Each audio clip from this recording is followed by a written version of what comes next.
Amém. Pode assentar-se, irmãos.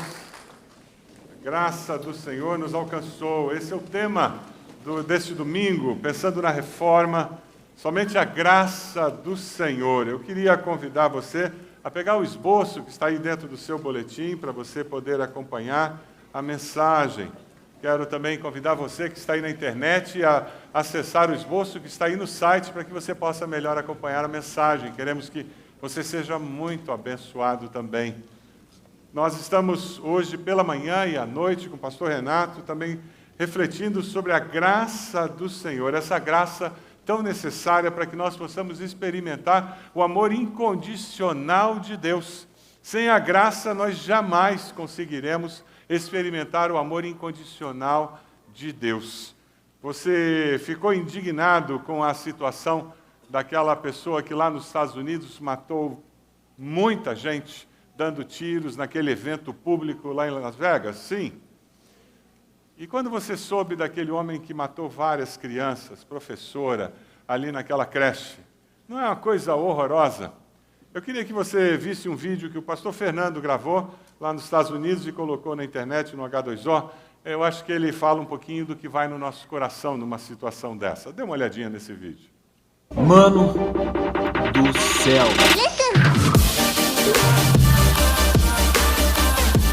Tô meio sem palavras assim com o que tá acontecendo. Essa semaninha, que semaninha miserável. Domingo começou com a tragédia lá em Las Vegas. Aí hoje eu trabalhei cedo, não tava sabendo de nada. Agora no almoço parei, quando sentei pra ver, descobri que um demente entrou dentro de uma creche e queimou um monte de criança. Cara, como é que pode isso? Eu fico com um oco aqui no estômago quando essas coisas acontecem, cara. É a maldade, a capacidade do ser humano de fazer maldade é um troço que me deixa besta, cara. Eu não. E assim, o triste que eu acho é que a gente foca tanto. A gente primeiro tem um desespero, uma necessidade tão grande de encontrar culpados, razões, motivos. E eu acho que todo mundo, assim, vi muita gente falando que o problema é arma. E eu acho que tem problemas nisso, não é essa discussão em si. Mas eu não vi em lugar nenhum ninguém falando que do problema maior, o causador, que é o ser humano, e a maldade do ser humano, a loucura do ser humano. Ou você tem um coração podre, ou não bate bem da cabeça. Mas é o ser humano, é o estragado. Cara, esse é o problema. É sobre isso que a gente tinha que estar falando. Sobre quanto tem pessoas quebradas na sociedade. É isso que a gente tem que estar correndo atrás, discutindo, refletindo por que existe. Que aquela não tem arma, beleza. Mas se o cara é louco, se o cara tem um pouquinho de maldade no coração, é o que ele precisa. Aí vai lá e taca fogo no monte de criança. E assim, é muito fácil também a gente olhar pra isso e falar, não, a gente se separa de pessoas assim. Elas só são um exemplo extremo da onde qualquer um de nós pode chegar. Só precisa de uma combinação certa de coisa para você chegar naquele extremo. Graças a Deus isso não é a maioria. Mas eu e você temos a capacidade de fazer isso. Tem um versículo em Romanos que diz que todos pecaram e estão destituídos da glória de Deus. Ou seja, essa capacidade humana de fazer maldade, ela está em todos nós. Alguns levam para um extremo como esse, mas nós também, nas pequenas transgressões do dia a dia. Às vezes é num comentário que a gente faz, uma ação, uma mentirinha, uma escondidinha de alguma coisa. Todos nós somos capazes de fazer maldade, de prejudicar outras pessoas. E não tem pecadinho, pecadão. O pecado é uma quebra, separou a gente de Deus. E pode estar pertinho ou pode estar a 2 km de distância, que nem um fio de energia elétrica. Uma hora que cortou aquilo, não importa se está perto ou se está longe, a corrente para de passar. E para poder pegar esse fio e juntar ele de novo, a fita isolante, que faz isso é Cristo, cara. Que não tem nada que a gente possa fazer. Por melhor que a gente tente ser. ninguém consegue se salvar sozinho. O que a gente pode se abraçar é saber que é a graça que salva a gente, é a graça de Deus.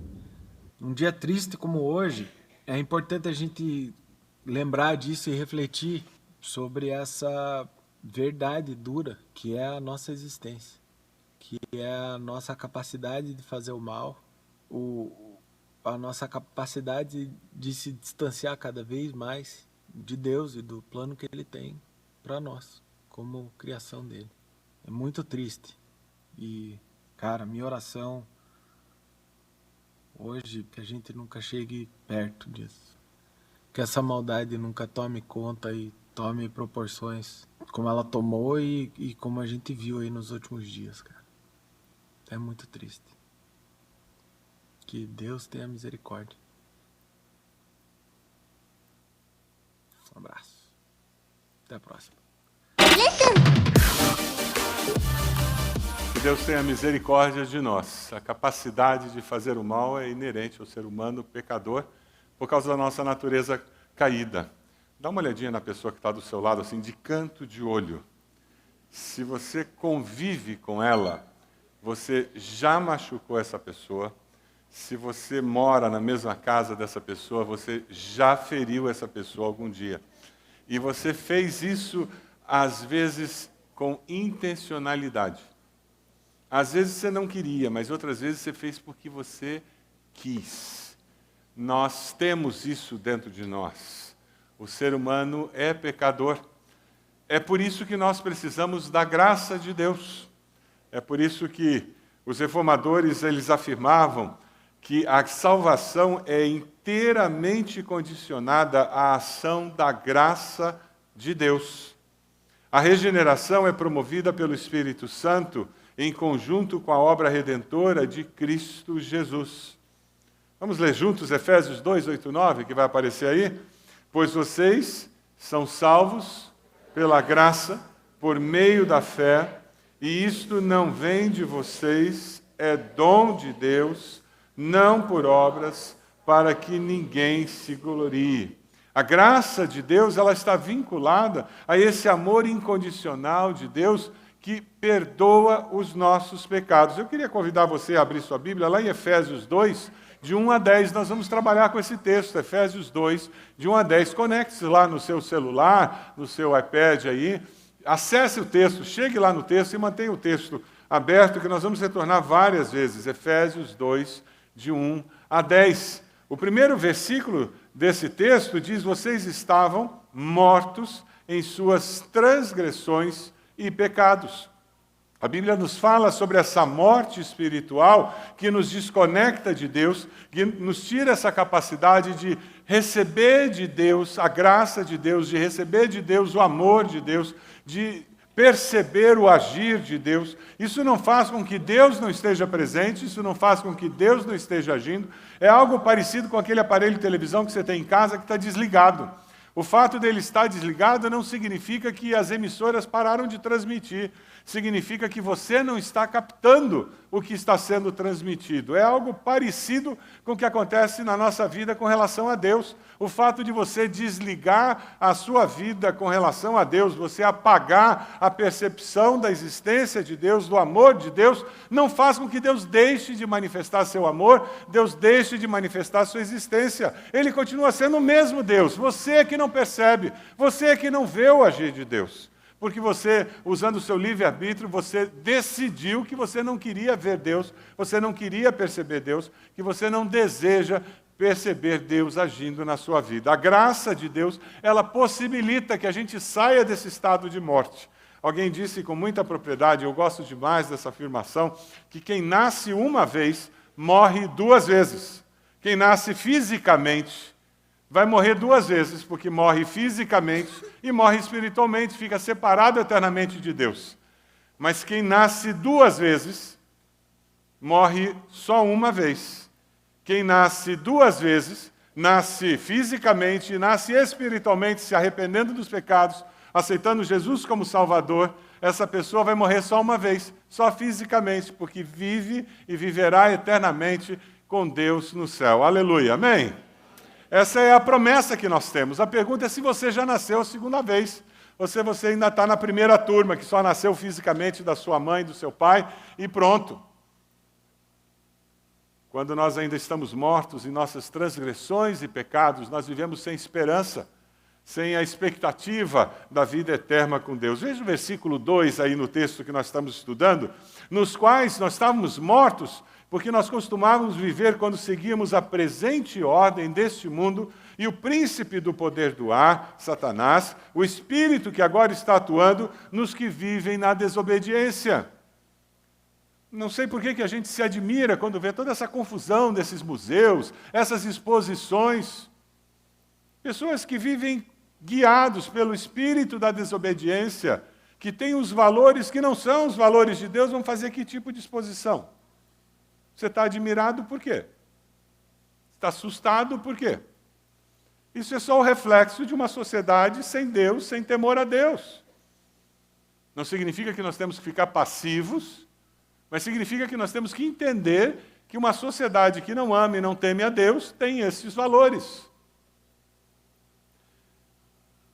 A expressão deste mundo, no grego, está falando desta era. Pessoas que são deste período, desta época, desta estação, elas seguem os valores desta estação. E os valores desta estação é de uma liberalidade, de uma libertinagem. Parece que tudo gira em torno de sexo, da sexualidade humana deturpada, e quanto mais deturpado, melhor e mais bonito. Porque, na realidade, eles só têm isso na vida para celebrar. Paulo escreve para os discípulos de Cristo, ali no versículo 3, e ele fala para aqueles discípulos, anteriormente, todos nós também vivíamos entre eles. Ele está falando para aqueles discípulos, dizendo, nós satisfazíamos as vontades da nossa carne. No grego, essa palavrinha traduzida carne, ela quer dizer natureza pecaminosa. Veja, nós, naturalmente, nós somos inclinados para o mal. Você não ensina uma criança a desobedecer. Alguém aqui teve que ensinar o filho a desobedecer? Ninguém tem que ensinar o filho a desobedecer. Ele já vem com isso embutido no software básico dele. Já veio na programação básica de pecador. A gente o tempo todo está reprogramando. A natureza pecaminosa, a carne, satisfazendo as vontades da carne, seguindo os seus desejos e pensamentos. Como os outros, éramos, por natureza, merecedores da ira de Deus. Todavia, versículo 4, Deus, que é rico em misericórdia, pelo seu grande amor com que nos amou. Deus, rico em misericórdia, o seu Deus é rico em misericórdia? Pergunta para a pessoa do lado aí. O seu Deus é um Deus misericordioso? Ou é aquele Deus que fica com raio lá em cima, só esperando você pisar na linha para... Ah, te peguei! A imagem que você tem de Deus tem muito a ver com a imagem paterna que foi construída no seu lar de origem. A imagem que você tem de Deus é muito influenciada pela imagem paterna que você construiu lá no seu lar de origem. Não significa que você é escravo daquela imagem, mas aquela imagem influencia. Se você teve um pai ausente, você provavelmente é tentado a pensar que Deus é ausente. Se você teve um pai carrasco, dominador, cobrador, que nunca satisfazia o seu pai, é possível que você pense que Deus vive assim, sempre com uma lista cobrando, mais um, mais um, mais um. Sabe aquele pai que você tirava 8, ele dizia, por que não tirou 8,5? Você tirava 9, ele, por que não foi 10? Nunca satisfazia. É interessante, eu li uma historinha sobre misericórdia e graça, que talvez você tenha lido, ela andou circulando pela internet, diz que o filho estava animado, indo para o jogo do futebol, estava feliz da vida, já tinha comprado os ingressos, estava a 1000. O dia foi passando, a hora do jogo foi chegando. Ele pediu perdão ao pai, ele reconheceu que tinha errado, ele disse que não ia fazer mais. Já viu isso em casa? Soa familiar? Foi chegando perto da hora do jogo. Aquele pai chamou o filho na sala e disse: meu filho, hoje eu vou te ensinar uma lição. Uma lição muito importante para a vida. Eu vou ensinar para você uma lição sobre misericórdia. O assunto da misericórdia é quando nós entendemos que nós estamos errados e a pessoa que detém o poder olha para nós e percebe que houve uma mudança de atitude no nosso coração e essa pessoa nos perdoa e nos dá uma nova oportunidade. Eu percebi isso no seu coração, eu enxerguei que você se arrependeu do seu pecado, da sua rebeldia, da malcriação que você fez. Está aqui o seu ingresso, você pode ir no jogo de futebol. Imagina a festa. O pai acabou de falar, ele pegou o ingresso, saiu correndo para o quarto para trocar de roupa, começou a trocar de roupa, aquela correria toda, e o pai ficou sentado na sala. Passado alguns minutos, com o boné do time, a camiseta do time, ele vem correndo porque ele tinha que encontrar com os amigos. Quando ele chega na sala, ele dá de cara com o pai em pé, com a chave do carro na mão. Ele olha para o pai diz: eu tenho uma outra lição para ensinar para você. Eu já ensinei para você sobre misericórdia, e eu queria te ensinar uma outra lição. Eu queria ensinar para você sobre graça hoje. O menino parou, olhou para ele assustado, ele disse: eu dei a entrada do jogo para você, porque você se arrependeu, você pediu perdão, e eu acreditei no que tinha acontecido contigo. Mas eu quero dar um dinheiro para você fazer um lanche no jogo, e eu vou levar você até o jogo. Você não precisa pegar o ônibus para encontrar com seus amigos na porta do estádio. O nome disso é graça, é favor imerecido. Você não merece receber esse dinheiro extra para lanchar com seus amigos, e você não merece que eu vá te levar até o jogo. Mas eu vou fazer isso porque eu amo você. E eu quero que você chegue naquele jogo com uma certeza, que independente do que você faça um dia ou outro, o seu pai sempre o amará. Graça é isso, é favor imerecido. O versículo 4 nos fala desse grande amor que nos alcançou, cheio de misericórdia, amor sacrificial e incondicional. O favor imerecido de Deus traz um perdão que nós não merecemos. A nossa relação com Deus é baseada em algo que nós não temos mérito nenhum. Veja o versículo 5. Deus deu-nos vida com Cristo, quando nós ainda estávamos mortos em transgressões, pela graça, o que o texto diz? Vocês são salvos. Olha para a pessoa do lado e diz: ainda bem que você foi salvo pela graça. Se não fosse pela graça, você estava perdido. Ainda bem que foi pela graça. Se não fosse a graça, você não tinha esperança. Largado. E é essa graça que nos atinge.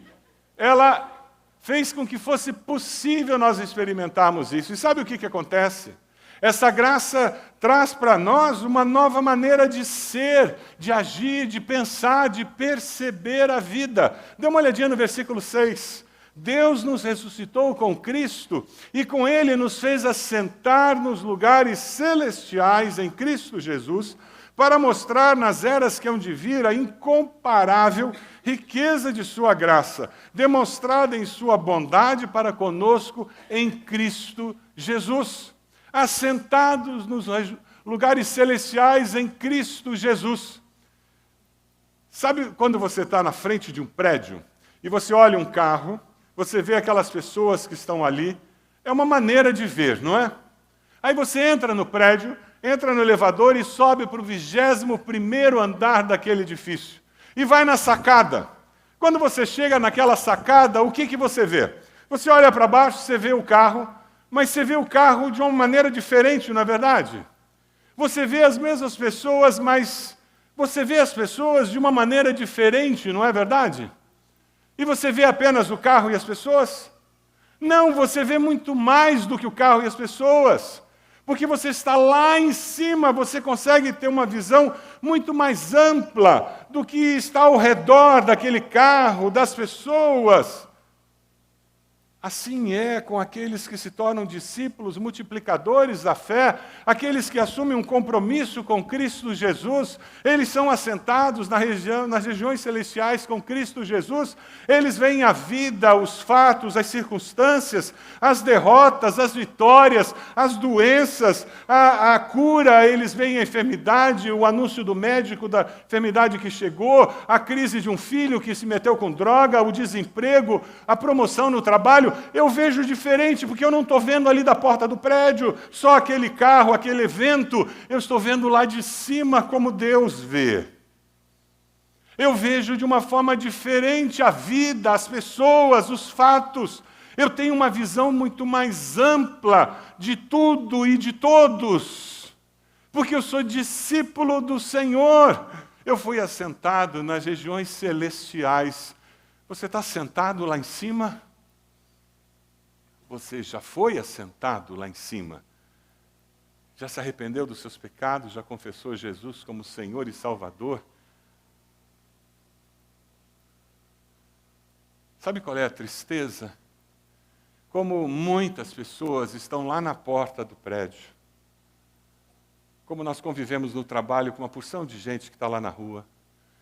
Lá na nossa casa, uma porção de gente está lá na rua. Lá na nossa faculdade, na escola, uma porção de gente está lá na rua. Sabe, a gente convive com muita gente que vê tudo lá na rua. Sabe o que acontece com muitos discípulos do Senhor que foram assentados nas regiões celestiais em Cristo Jesus? Sabe o que é muito triste que acontece? Eles entram no elevador e descem para a rua. Eles são discípulos de Jesus. Eles conheceram a Cristo, eles vêm à igreja, eles amam a Deus, eles entregam dízimo, eles participam de cultos, eles vão no pequeno grupo, mas eles estão na rua. Eles veem tudo como um pagão vê, eles reagem às situações da vida como um pagão reage, eles percebem a vida como um pagão percebe, porque eles estão na rua, eles não estão nas regiões celestiais em Cristo Jesus, eles estão na rua. Eles veem a vida como um pagão que não conhece a Deus vê. Eles não têm a percepção da vida que só tem aquele que está sentado nas regiões celestiais com Cristo Jesus. Aonde você está sentado? Você está na rua? Ou você está lá, nas regiões celestiais com Cristo Jesus? Talvez Deus tenha trazido você hoje aqui. Porque, mais uma vez, Deus quer colocá-lo assentado no lugar que Ele deseja que você viva, nas regiões celestiais, com Cristo Jesus. Chega de morar na rua. Sai da rua, meu irmão. Sai da rua, minha irmã. Viva uma vida onde Deus deseja que você viva. Veja a vida com os olhos de Deus. Só assim você vai conseguir experimentar o amor incondicional de Deus. Aquele amor que gera vida, que muda a nossa história. Veja o versículo 8, que texto precioso. Vocês são salvos pela graça, por meio da fé. Isso não vem de vós, é o quê? É dom de Deus. Quando você está sentado nas regiões celestiais, você não vive uma relação com Deus que é amor condicional. Não, você vive com amor incondicional. Quem se relaciona com Deus, ali na rua, ele tem uma relação de amor condicional. A relação com Deus é uma relação de troca. Deus, olha, eu vou contar para o Senhor. Domingo, podia estar em casa, fazendo churrasco agora. Eu podia ter dormido até às 11, Deus, mas olha, eu estava na igreja antes das 11, Deus. E está meio chuvoso o dia hoje, deve contar um ponto extra, uma estrelinha a mais, pelo menos, né, Deus? E olha, quando passou o prato da oferta, eu botei dinheiro lá também. Deve dar mais uma estrela, né, Deus? Então, eu acho que isso deve garantir que o negócio amanhã que eu vou ter que fechar vai dar certo. Afinal de contas, eu fui na igreja, estava chuvoso o dia, meio frio, quer dizer, conta ponto extra. Eu entreguei uma oferta, ponto extra. Deus, eu até cantei forte. Opa, ponto extra. E na hora do apelo, Deus, eu até levantei a mão. 5 estrelinhas extra. É garantido que o negócio segunda vai dar certo. Porque a minha relação com Deus é um balcão de negócios. É uma troca o tempo todo. Porque o meu amor é condicional.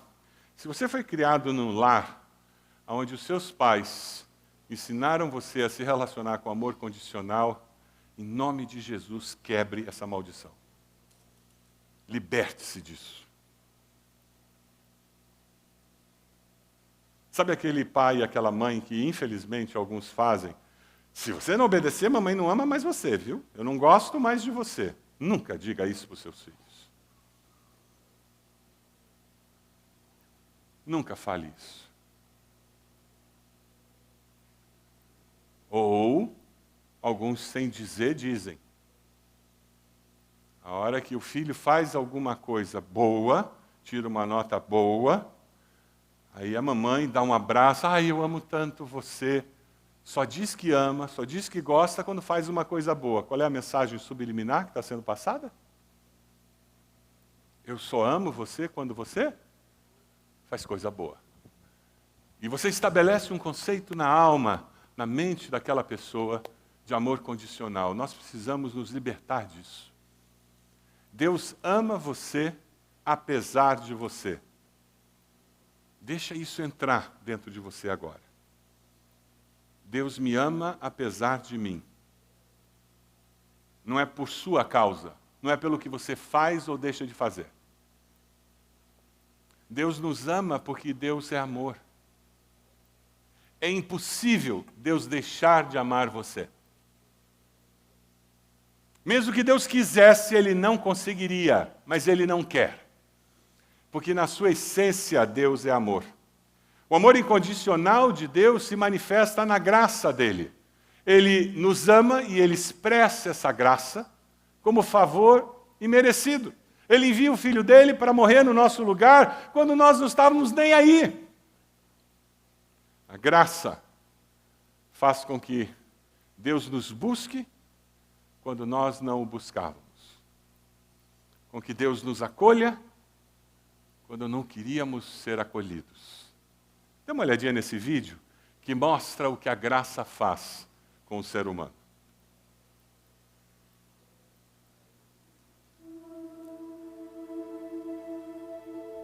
Ouvistes que foi dito, olho por olho e dente por dente. Eu, porém, vos digo que não resistais ao mal. Mas se qualquer te bater na face direita... Venham! Vamos! Vamos!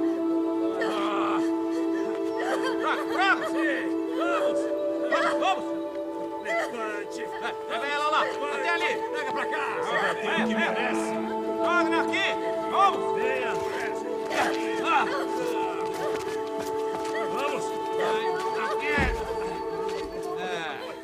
Mestre, esta mulher foi apanhada no próprio ato, adulterando. E na lei nos mandou Moisés que as tais sejam apedrejadas. Tu, pois, que dizes?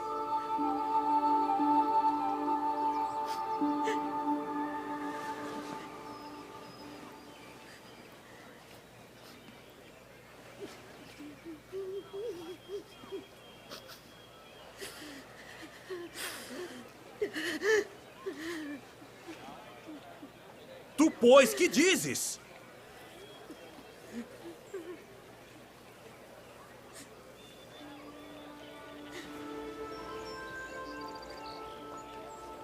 Aquele que de entre vós está sem pecado, seja o primeiro que atire pedra contra ela.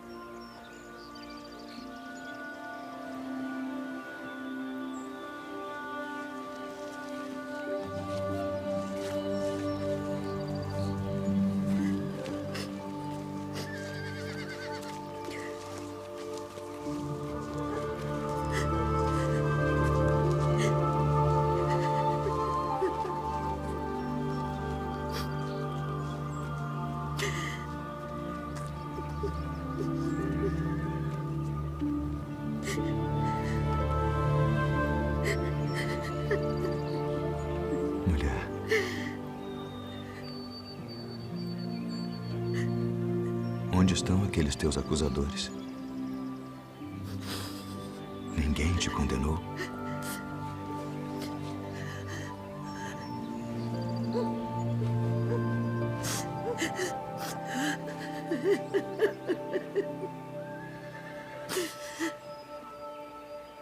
Ninguém, Senhor.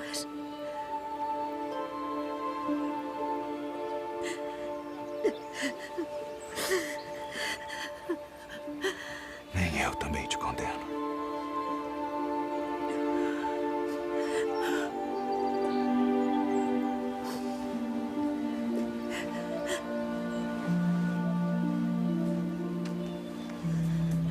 Vai-te. E não peques mais. Vai e não peques mais. Vai e não peques mais. A sociedade do politicamente correto tem uma dificuldade tremenda com este evento na vida de Jesus. A nossa sociedade gostaria que Jesus tivesse terminado dizendo: eu tampouco não te condeno. Não é lindo isso? Eu tampouco não te condeno. Acabou. Porque nós somos politicamente corretos. E nós não condenamos ninguém. Cada um faz o que quer, cada um faz a sua verdade, cada um faz o que acha correto e ninguém se mete na vida de ninguém. Ninguém expressa valores, ninguém fala nada que possa soar como uma condenação. Eu tampouco te condeno. Mas Jesus não era politicamente correto. Meu querido, minha querida, se você se propõe a ser discípulo de Jesus nesta geração, você não será politicamente correto. Não tem como ser um discípulo verdadeiro de Jesus e ser politicamente correto. Você pode ser educado, você deve ser educado e polido, mas politicamente correto não tem como.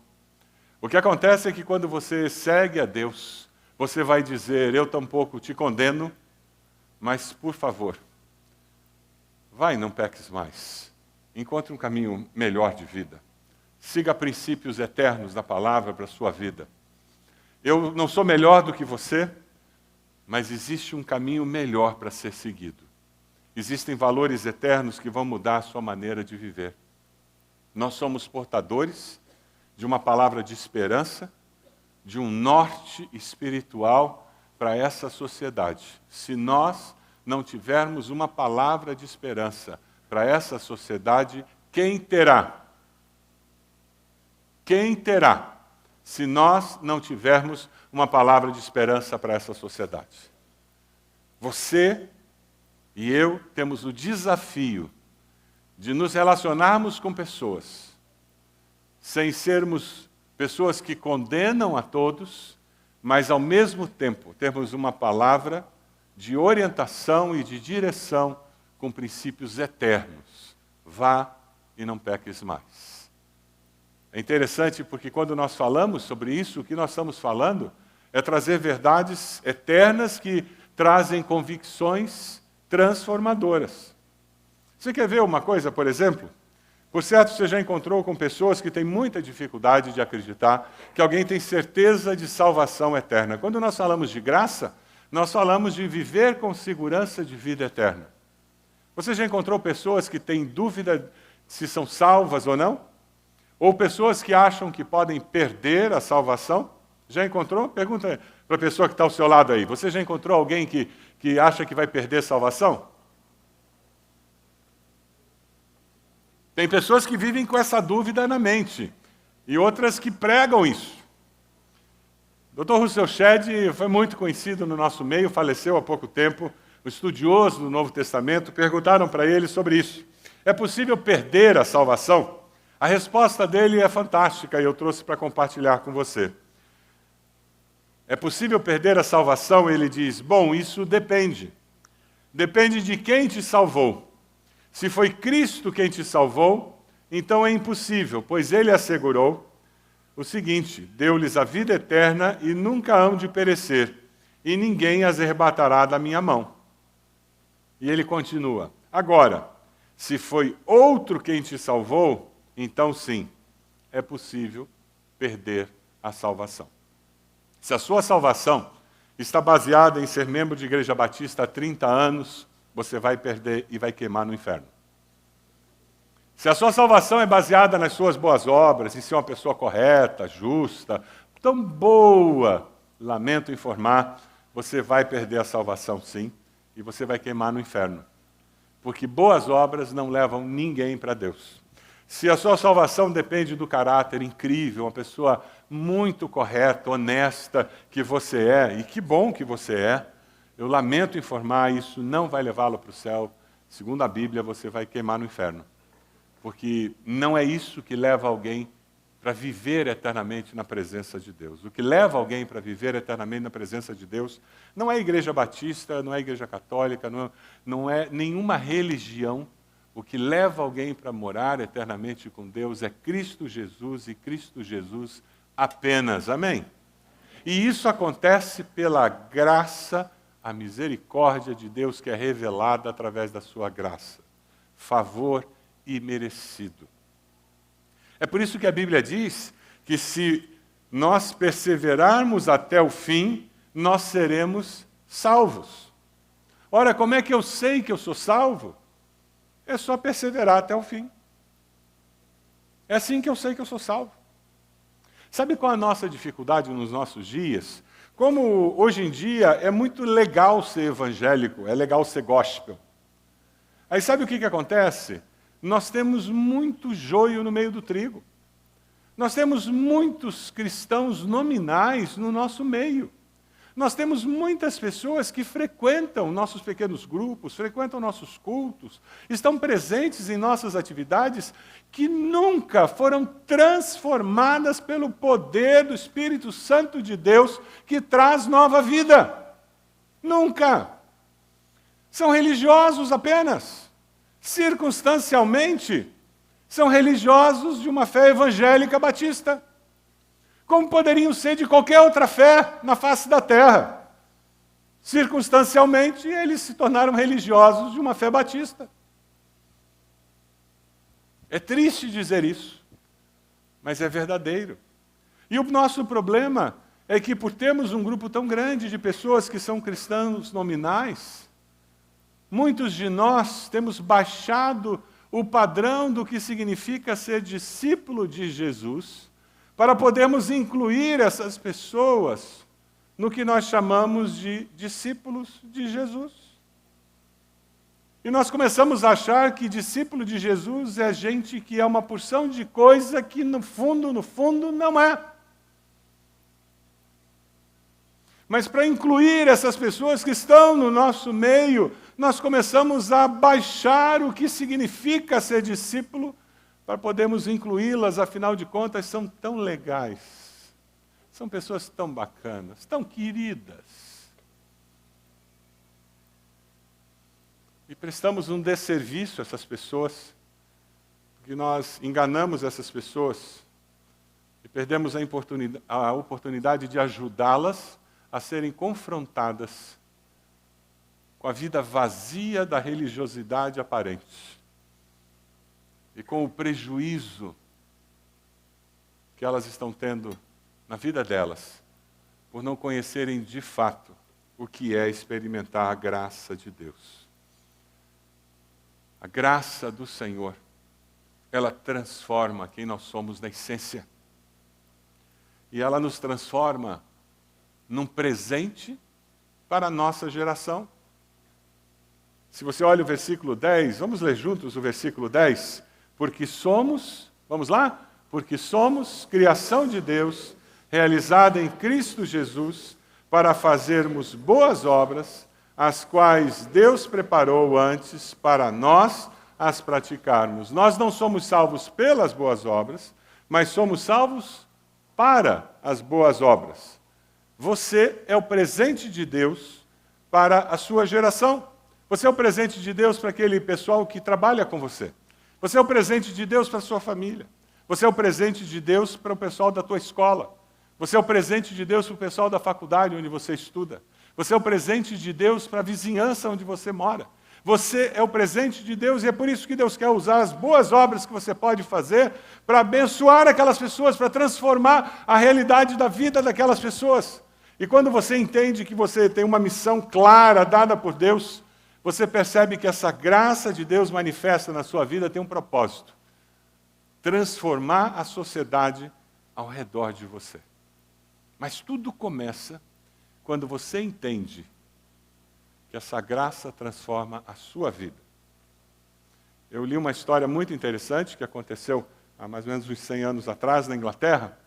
Um juiz, membro de uma igreja batista, ele estava orando de joelhos na igreja e um senhor parou do lado dele, se ajoelhou e começou a orar também. Aquele senhor era um assaltante, que tinha sido preso, condenado por aquele juiz, tinha terminado a sua pena na prisão e agora, fora da prisão, convertido, ele estava frequentando aquela mesma igreja.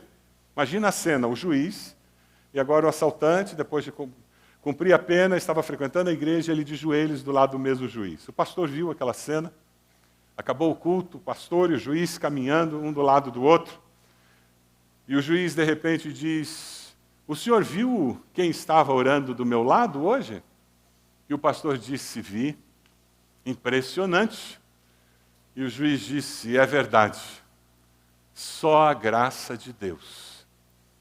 E o pastor disse: "Certamente, só a graça de Deus para fazer isso." Silêncio entre os dois. Um pouco mais adiante, o juiz diz: "De quem o senhor estava falando quando disse só a graça de Deus para fazer isso?" E o pastor: "Certamente, do assaltante." O juiz disse: "Eu não falava dele, eu falava de mim." Porque o ex-assaltante, para ele foi muito fácil aceitar Jesus. A sociedade dizia que ele era um ladrão, a vida disse que ele era um ladrão, ele foi condenado, ele não tinha dúvidas de que ele precisava de perdão, de arrependimento, e ele precisava da graça de Deus. Mas, para mim, foi muito difícil. Eu fui criado num lar evangélico, eu fui criado aprendendo a fazer sempre a coisa certa, eu estudei direito, eu fui um bom advogado, eu frequentei a igreja a vida inteira, eu me tornei um juiz, eu passei a vida inteira condenando as pessoas que faziam coisas erradas. Foi muito difícil para mim descer da minha autossuficiência, da minha capacidade de justiça própria e reconhecer que eu sou pecador e que eu precisava de um Salvador e que eu precisava do perdão de Deus. Foi um milagre da graça de Deus eu poder me ajoelhar do lado daquele ex-assaltante e orar para o mesmo Deus, confiando na mesma graça de Deus. Quem sabe Deus trouxe você hoje aqui, cheio de justiça própria como aquele juiz, cheio de justificativas como ele, do porquê você é bom, porque você sempre fez o que é certo. Mas você também precisa da mesma graça para alcançar o perdão, para experimentar o amor incondicional de Deus e para receber a salvação em Cristo Jesus. Porque todos pecaram e carecem da glória de Deus. Você pode abaixar sua cabeça?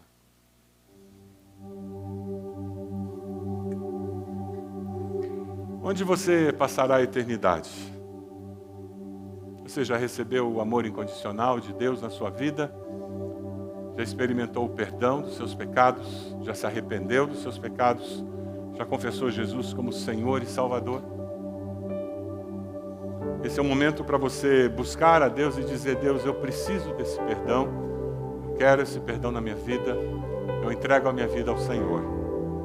Momento de você reconhecer Jesus como Senhor e Salvador da sua vida. Faça uma oração simples onde você está, dizendo: Senhor, eu me arrependo dos meus pecados. Diga isso a Deus. Senhor, eu me arrependo dos meus pecados. Eu te agradeço porque Jesus morreu naquela cruz por causa dos meus pecados. Eu confesso Jesus como Senhor e Salvador. Eu te agradeço pela tua graça, que representa o quanto o Senhor me ama e me aceita como eu sou. E essa graça possibilita que eu viva algo novo na minha vida. Eu me entrego ao Senhor. E eu quero viver uma vida nova com o Senhor. Você fez essa oração? Levante sua mão. Onde você está com esse gesto dizendo, pastor, eu orei. Graças a Deus, pode abaixar. Graças a Deus, pode abaixar. Mais alguém? Levante sua mão. Graças a Deus, graças a Deus. Mais alguém aqui desse lado? Graças a Deus, pode abaixar. Mais alguém? Graças a Deus. Mais alguém? Levante sua mão. Onde você está? E depois abaixe. Mais alguém? Graças a Deus, pode abaixar. Mais alguém? Levante sua mão. Onde você está? Aquela criança, já vi, pode abaixar. Mais alguém? Levante sua mão. Onde você está e depois abaixe. Eu gostaria de orar por você. Graças a Deus. Lá atrás, já vi, pode abaixar. Mais alguém? Graça, favor imerecido de Deus. Quem sabe você precisa viver com o senso de missão, de que Deus não te salvou pelas boas obras, mas Ele tem um projeto para a sua vida. Você precisa viver com senso de missão, abençoando a sua geração. A graça de Deus se manifestou na sua vida com esse propósito. E hoje você vai assumir um compromisso com Deus, de abençoar as pessoas que estão ao seu redor, com as atitudes, com o seu jeito de ser, porque você subirá nas regiões celestiais e você passará a olhar a vida, as pessoas, as circunstâncias do ponto de vista de Deus.